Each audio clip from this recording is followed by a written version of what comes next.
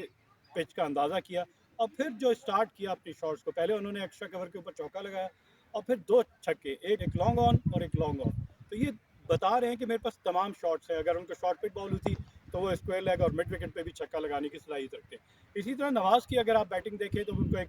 میں کہوں گا فری بھی دے دی ڈاؤن دا لیگ سائڈ، اور انہوں نے فائن لیگ باؤنڈری پہ چوکا لگایا، اور پھر جب ان کا بیک فٹ پنچ یا فرنٹ فٹ ان کا اتنا اچھا ہے کہ وہ ایزیلی انہوں نے باؤنڈری دونوں کراس کر لی اور 2 چھکے وہاں پہ لگا کے پاکستان کو میچ جتا دیا۔ دونوں کی ہسٹری اگر پاکستان اور بنگلہ دیش کی دیکھی جائے تو لاسٹ ٹائم پاکستان وزٹڈ بنگلہ دیش فار دا ایشیا کپ ان 2016، اور اس سے پہلے 2015 میں 2 T20 پاکستان اس سے پہلے بنگلہ دیش کے خلاف بنگلہ دیش میں ہار چکا ہے، تو یہ پاکستان کے پاس اچھا موقع ہے کہ پاکستان 3 میچز کی سیریز 3-0 سے جیتے ہیں. اگر آپ اپوزیشن کا بیٹنگ دیکھیے جو کہ کل ہم نے دیکھ لی اور پھر ان کے بالنگ کا جو اسٹینڈرڈ ہے وہ بھی ہم نے دیکھ لیا, تو پاکستان کو ایزیلی میچ کو دونوں میچز کو جیتنا چاہیے اور اپنے پوائنٹس گین کرنا چاہیے for the ranking in the I C C T20 international. اس وقت پاکستان تیسرے نمبر پہ ہے. جیسے ہی پاکستان اپنی باقی 2 میچز بھی جیتے گا تو پوائنٹس اور گین کرے گا, تو پاکستان مارجن نمبر 2 ٹیم سے اور اسکویز کر لے گا اور کم کر لے گا, اور پھر پاکستان کے پاس چانس ہوگا کہ ویسٹ انڈیز کی ٹیم جب پاکستان آئے گی, آسٹریلیا کی ٹیم پاکستان آئے گی, انگلینڈ کی ٹیم پاکستان آئے گی, تو ہوم سیریز کا ایڈوانٹیج لیتے ہوئے پاکستان وہ میچز جیتے اور اپنی رینکنگ امپروو کرے. دیکھیے ایک چیز لوگ یہ بڑا خوش ہو رہے ہوں گے کہ پاکستان نے بنگلہ دیش کو ہرا دیا. پاکستان کا اگر ٹریک ریکارڈ دیکھا جائے تو world cup Pakistan played 6 matches and won 5, اور ان 5 میں سے victory against India obviously by 10 wickets and then against New Zealand by 8 wickets, پھر Namibia, Scotland and Afghanistan. تو پاکستان اچھی فارم میں تھا, تو پاکستان کو یہ میچ بآسانی جیت لینا چاہیے تھا. اور ایسی ٹیم کے اگینسٹ اگر ہم تھوڑا کلوز میچ ہوگا, نیل بائٹنگ کر لیں گے, تو پھر آپ کے بیٹنگ کے اوپر کہ بابر اور رضوان اگر اسکور نہیں کر رہے, بہت سے لوگوں کا خیال ہے کہ بابر اور رضوان کی جگہ شرجیل اور فخر زمان کو بھی چانس دینا چاہیے. میں کہتا ہوں کہ آپ دے دیں, چلیں اس سیریز میں فخر زمان کو اوپن کرا دیں, اور میں چاہوں گا کہ اگر حیدر علی کو اتنے چانسز دے رہے ہیں تو شرجیل خان کو بھی اس ٹیم کا ہونا چاہیے تھا. فاسٹ بالنگ کی بات کروں تو محمد وسیم جونیئر پاکستان کا فیوچر ہے, ان کو لے کر آئے ہیں. شاہین شاہ افریدی کو ریسٹ کرائے, میں چاہوں گا کہ حارث رؤف کو بھی آپ ریسٹ کرا دیں, اور جو ہمارے پاس جتنے ریزرو فاسٹ بالرز ہیں ان سب کو آپ کھلائیں اس سیریز میں. یہ سیریز مجھے لگ رہا ہے کہ ہم جیت جائیں گے, تو ہمیں اپنی بینچ اسٹرینتھ جو ہے اس کو پراپر چیک کر لینا چاہیے کہ اس کی کیا اسٹینڈرڈ ہے, وہ انٹرنیشنل میچز میں کتنا ایک تو ان کو ایکسپوجر ملے گا اوبویسلی انٹرنیشنل میچز کا, اور ساتھ ہی ساتھ پاکستان کرکٹ ٹیم کو فائدہ ہوگا. تو دوسرا T20 انٹرنیشنل آج ہی کھیلے جانا ہے,